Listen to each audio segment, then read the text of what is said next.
तो गाइस कैसे हैं आप सब लोग। क्रॉनिकल्स ऑफ अ सेंट के एपिसोड 82 के साथ हाजिर हो। तो लास्ट एपिसोड के एंड पे हमने देखा था कि हमारा वैंग लिन जो होता है मिस ली को उसके घर छोड़ जाता है और वहां पर से वापस भाग जाता है क्योंकि एल्डर उसका पीछा कर रहा होता है। और इसी के साथ ही हमारा वैंग लिन एक जगह के ऊपर रुककर अपने हिवनली बीड के अंदर चला जाता है, जिसकी वजह से वो एल्डर परेशान हो जाता है क्योंकि उसका ऑरा इस दुनिया से गायब हो जाता है। एल्डर कहता है कि अचानक से क्या हुआ, मैं उसको सेंस नहीं कर पा रहा, ना ही मैं उस दूसरे लड़के की स्पिरिचुअल एनर्जी को उसकी बॉडी में महसूस कर पा रहा हूँ। वो अचानक से कहां पर चला गया है, क्या जहां पर इस जगह के ऊपर कोई ऐसी जगह भी हो सकती है जहां पर वो छुप सकता है। तो एल्डर इस बात से काफी ज्यादा हैरान होता है और कहता है कि ये बात काफी ज्यादा इंटरेस्टिंग है, मुझे तो अब यहाँ पर उस लड़के में और भी ज्यादा इंटरेस्ट हो रही है। मुझे लगता है कि यहीं पर मुझे छुपकर उसका इंतजार करना चाहिए, वो कभी ना कभी तो यहाँ पर से जरूर निकलेगा। जबकि उस सीन ने कल्टीवेटर ने अपने सियाफ ज़ूमो के बॉर्डर को पार किया है तो फेरी कंट्री के अलायंस के एल्डर्स जो होते हैं उसके सामने अपीयर होते हैं, उनसे कहते हैं कि तुम कौन हो। और इसी के साथ ही सैंग शैंग जो होता है, क्योंकि वो यंग है तो वो काफी ज्यादा गुस्से में होता है और उसे कहता है कि फेलो कल्टीवेटर क्या तुम जानवू कंट्री से हो। तो ये बात सुनने के बाद उसे कहता है कि तुम यहाँ पर फेलो कल्टीवेटर किसे कह रहे हो, मैं कोई तुम्हारा दोस्त नहीं हूँ, चुपचाप मेरे रास्ते से दफा हो जाओ वरना मैं तुम्हारी नेशन सोल को लेकर उसे अपने लिए रिफाइन कर लूंगा। तो ये बात सुनने के बाद यांग सेंग काफी ज्यादा गुस्सा हो जाता है, जबकि इसके साथ दूसरा एल्डर से रोक देता है और कहता है कि यहीं पर रुक जाओ, शांत हो जाओ।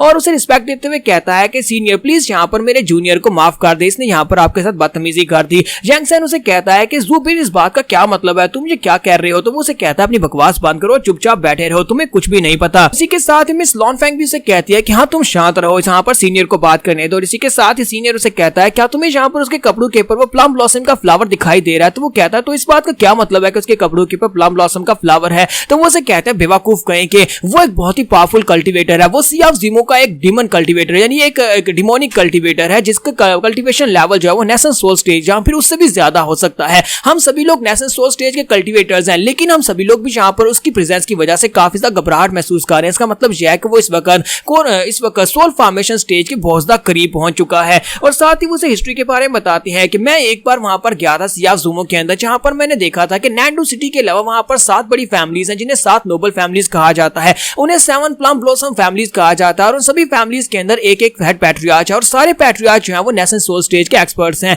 और उन सभी में से जो सबसे पावरफुल है वो उन सभी का मेन डिमोनिक कल्टीवेटर है। मुझे लगता है ये सीनियर वही है। तो साथ ही मास्टर ज़ूबिन उनसे कहते हैं मुझे लगता है कि ये यहाँ पर काफी देर के लिए रुकने वाला है क्योंकि सियाफ ज़ूमो को छोड़कर कोई भी एल्डर वहां पर से अभी तक तो नहीं आया। मुझे लगता है ये किसी को तलाश कर रहा है, जब तक इसे वो मिल नहीं जाता ये यहाँ से नहीं जाने वाला। तो मिस लॉनफेंग कहते हैं कि यहाँ की सिचुएशन पहले काफी ज्यादा खराब है। हम लोगों ने यहाँ पर रैंक 4 के एक कल्टीवेटर की मदद से यानी कि रैंक 4 की तरफ से जो मदद आई थी उन कंट्री के लोगों की मदद से हम लोगों ने फेरी बीच से तो निमट लिया था और अपने कंट्री को बचा लिया, लेकिन कंट्री के हालात इतने बुरे हैं कि हम लोग वापस अपने कंट्री में नहीं जा सकते। इसी वजह से हम लोग टेम्परेरी यहाँ पर जानवू कंट्री के ऊपर कब्जा करके बैठे हुए हैं और अपनी जान बचाए हुए हैं। और हम लोग यहाँ पर किसी नेशनल सोल स्टेज या फिर उससे अपर लेवल के किसी कल्टीवेटर को बिल्कुल भी तंग नहीं कर सकते कि कहीं हम सभी लोग यहाँ पर मारे ना जाएं। और इसी के साथ ही वो भी वहां पर उसे रिस्पेक्ट देती है और कहती है कि सर हम सभी लोग यहाँ पर जानवू सेक्टर के अंदर सिर्फ और सिर्फ टेम्परेरी रह रहे हैं क्योंकि हमारा पूरे का पूरा फेरी कंट्री बहुत ही बुरी तरह से एक पैंडेमिक की वजह से बर्बाद हो गया है। तो प्लीज सर हम लोग यहाँ पर आपसे माफी चाहते हैं अगर हमने यहाँ पर आपको ऑफेंड किया हो।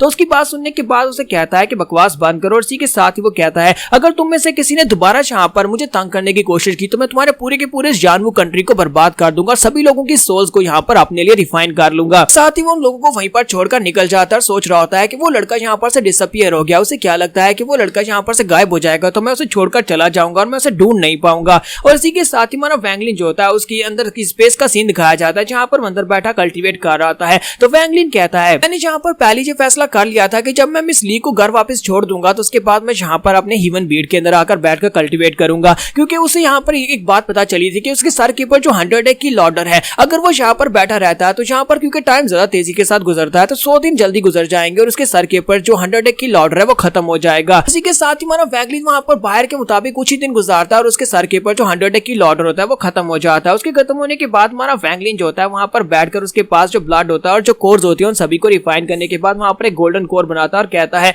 यहाँ पर मेरे पास पहले से काफी सारी गोल्डन कोर्स आ चुकी हैं क्योंकि मैंने बहुत सारे कोर फॉर्मेशन स्टेज के मास्टर्स को मारा था जिनकी कोर्स इस वक्त मेरे पास है और सभी गोल्डन कोर्स को मैं डायरेक्टली ऑब्जर्व नहीं कर सकता क्योंकि लिस मूवमैन ने मुझे यहाँ पर इस बारे में बताया था कि हम लोग यहाँ पर इन कोर्स को डायरेक्टली ऑब्जर्व नहीं कर सकते कि हर एक बंदे की गोल्डन कोर जो होती है उसके ट्रेड्स के मुताबिक होती है, उसकी एबिलिटीज के मुताबिक होती है। अगर हम लोग यहाँ पर डिफरेंट तरह की गोल्डन कोर्स को अपनी बॉडी में ऑब्जर्व करने की कोशिश करेंगे तो हम लोग यहाँ पर अपनी सैनिटी को खो देंगे और हम लोग पागल हो जाएंगे। और यहाँ पर इतनी सारी कोर्स को डायरेक्टली ऑब्जर्व करना ये अभी तक भी किसी के लिए पॉसिबल नहीं रहा और किसी ने भी यहाँ पर डायरेक्टली इनको कोर्स को ऑब्जर्व भी नहीं किया। और मैं भी यहाँ पर इतनी बड़ी बेवकूफी तो नहीं करूंगा क्योंकि मिस ली मूवमैन ने मुझे बताया था कि अगर मैं कोर्स को एब्जॉर्ब करना चाहता हूँ तो इन सभी को यहाँ पर रिफाइन करना होगा। इन सभी को रिफाइन करने के बाद इनके साथ एक पिल बना ली जाए तो उस पिल को एब्जॉर्ब किया जाए तो डायरेक्टली सभी कोर्स की एनर्जी उसकी बॉडी के अंदर आ जाएगी। वैंगलिन वहां पर जितनी कोर्स होती है सभी गोल्डन कोर्स को वहां पर रिफाइन करता है और उनके साथ एक पिल बना लेता है और कहता है कि मुझे इस पिल को यहाँ पर अपने लिए बचा कर रखना होगा, क्योंकि मैं यहाँ पर कोर फॉर्मेशन स्टेज में, जब मैं नेसेंस सोल स्टेज में ब्रेक थ्रू करने वाला हूँ उस वक्त मुझे ये पिल लेनी होगी और तब मैं यहाँ पर आसानी के साथ नेसेंस सोल स्टेज में ब्रेक थ्रू कर पाऊंगा इस पिल की मदद से। ये सब कुछ तो यहाँ पर सिर्फ और सिर्फ इसी वजह से पॉसिबल हो पाया है, यानी कि मेरा पहला breakthrough core formation stage में इसलिए पॉसिबल हो पाया क्योंकि यहाँ पर मैंने मास्टर C29 को फॉलो करते हुए उनके अंडरवर्ल्ड मेथड को मास्टर किया था और उसके बाद मिस लीमू वैन ने यहाँ पर मुझे हीवन रीचिंग पिल दी थी। मुझे लगता है कि अब यहाँ पर नेसेंस सोल स्टेज में अगर मैं यहाँ पर हीवनली बीट के अंदर हजारों साल बैठकर कल्टीवेट करता हूँ तभी जाकर मैं अपनी नेसेंस सोल स्टेज में कल्टीवेट यहाँ ब्रेक थ्रू कर पाऊंगा। मुझे यहाँ पर एक पावरफुल कल्टीवेशन मेथड की जरूरत है। वैंगलिन कहता है कि अगर मैं यहाँ पर अपने आप को आगे बढ़ाना चाहता हूँ तो उसके लिए मुझे अपनी कल्टीवेशन लेवल्स को भी बढ़ाना पड़ेगा। उसके लिए मुझे यहाँ पर एक नई कल्टीवेशन टेक्निक की जरूरत है क्योंकि मेरी अंडरवर्ल्ड असेंशन टेक्निक जो है वो पीक पर पहुंच चुकी है। तो वैंगलिन कहता है कि अब यहाँ पर मैं कौन सी टेक्निक ढूंढूं। उसके पास यहाँ पर जितने उसने कल्टीवेटर्स को मारा होता है सभी के होल्डिंग बैग्स उसके पास होते हैं। वो सभी बैग्स को वहां पर ओपन करता है और एक एक करके उनके अंदर चेक करना स्टार्ट करता है कि किसी के अंदर कोई टेक्निक मिल जाए। तो उन सभी के अंदर कुछ ना कुछ टेक्निक्स मौजूद होती हैं, लेकिन वो सारी टेक्निक्स बहुत ज्यादा लो लेवल की होती हैं। तो वैंगलिन कहता है कि ये सारी टेक्निक्स मेरे काम की नहीं है। फिर साथ ही उसे वहां पर एक सील स्क्रॉल मिलता है तो वो स्क्रॉल को ओपन करता है, उसके अंदर जबरदस्त रोड निकलती है, वो स्क्रॉल को बंद कर देता है।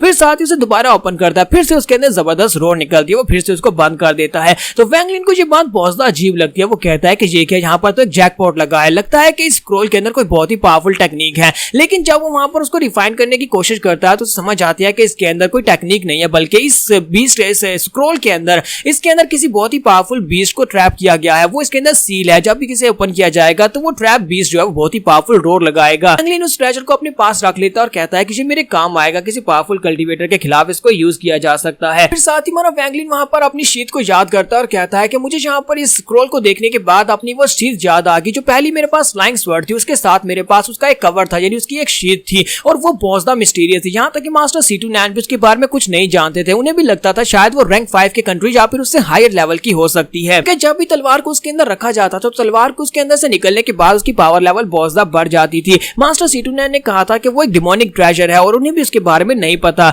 अगर इस तरह का मुझे कोई और डिमोनिक ट्रेजर मिल जाता है तो मेरी पावर लेवल काफी ज्यादा बढ़ जाती है। फिर साथ ही वो सोचता है कि वो वाली जो मेरी शीट थी वो तो बर्बाद होगी कि मास्टर टैंक हुआ कमीने ने मेरे ऊपर अटैक किया था और मेरा पाउच भी डिस्ट्रॉय हो गया, जिसकी वजह से वो शीट अब जाया हो गई होगी। लेकिन साथ ही वो कहता है कि जरा एक मिनट रुको, मैं यहाँ पर ये बात कर रहा हूँ कि वो शीट जो थी वो नेसेंस सोल स्टेज या फिर उससे हायर लेवल का ट्रेजर हो सकता है। अगर वो वाकई में इतनी ज्यादा हायर लेवल की थी तो फिर मास्टर जो थे वो टैंक हुआ वो तो नेसेंस सोल स्टेज का एक्सपर्ट था, वो अपने एक्सप्लोजन के साथ से बर्बाद तो नहीं कर सकता, यानी उसे डिस्ट्रॉय तो नहीं कर सकता। वैंगलिन वहां पर सोचना शुरू करता है कि इस वक्त वो कहां पर हो सकती है, क्योंकि उसका स्टोरेज बैग जो है वो तो बर्बाद हो चुका है, यानी वो डिस्ट्रॉय हो चुका है, लेकिन अभी तक उसकी शीट उसी स्टोरेज बैग के अंदर ही होनी चाहिए। वैंगलिन वहां पर अपने पास से कुछ स्टोरेज बैग्स को डिस्ट्रॉय करके देखता है। जब वो उनको डिस्ट्रॉय करता है तो उनके अंदर जितनी चीजें रखी होती है वो सारी की सारी उस बैग के साथ डिस्ट्रॉय नहीं होती, सिर्फ और सिर्फ बैग ही वहां पर डिस्ट्रॉय होता है। तो वैंगलिन कहता है इसका मतलब यह है कि वो शीट अभी तक वहां पर किसी जगह के ऊपर मौजूद है, मुझे बस उसको महसूस करना और जाकर उसे ढूंढना होगा, लेकिन मैं उसे कहां पर ढूंढूंगा ये भी अब एक सवाल है।